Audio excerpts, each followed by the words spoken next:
Back. Will Donald Trump return to mainstream social media? Facebook's parent company Meta said it will restore the former president's accounts 2 years after he was banned in the wake of the January 6th Capitol attack.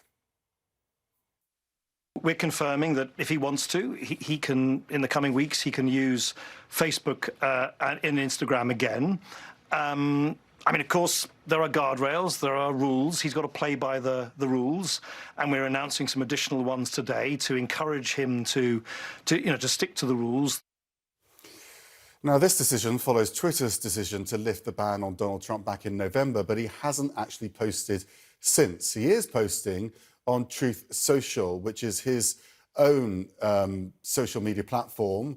He has an exclusive deal with them as well. Let's speak to CNN's Donny O'Sullivan in New York for this, because this is what people are saying, right? That he's not going to return to mainstream media because he's got this deal with his own platform, which might not even survive if he wasn't on it.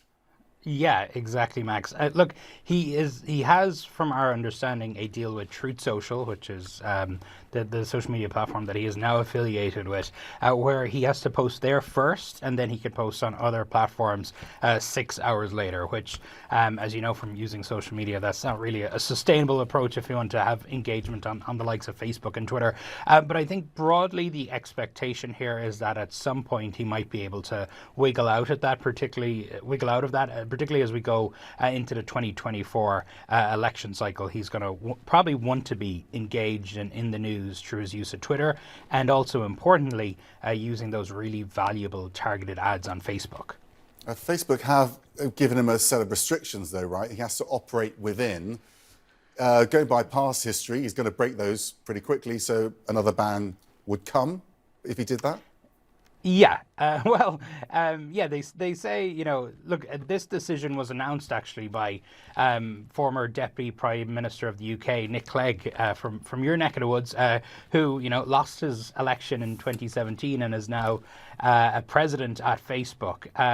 He announced this decision, and they said that, in making it, they sort of took the mood of the country. It's quite a subjective, wishy-washy,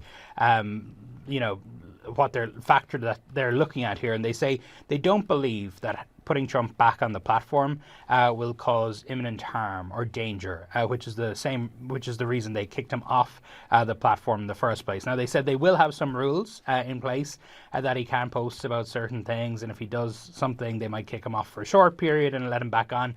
But it's going to get really messy. I mean, 9 minutes after Facebook announced this yesterday evening here on the East Coast in the US, 9 minutes after that, Trump was posting on his own platform more lies and conspiracy theories about the 2020 election. If he does run again in the same sort of way, he's going to need Facebook, isn't he? Because Facebook was absolutely central to how he won in the past. That way he managed to target particular groups and get them on side and sell them the sort of stories that they wanted to hear. So it almost feels inevitable that he would go back onto Facebook.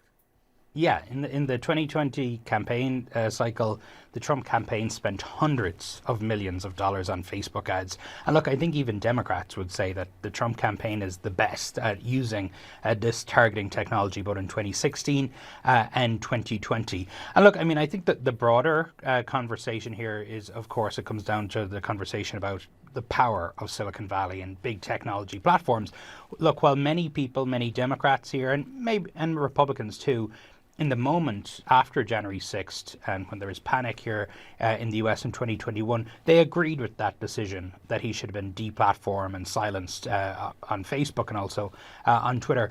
But as time has gone on, people are saying, well, is it really right that a platform should have that power?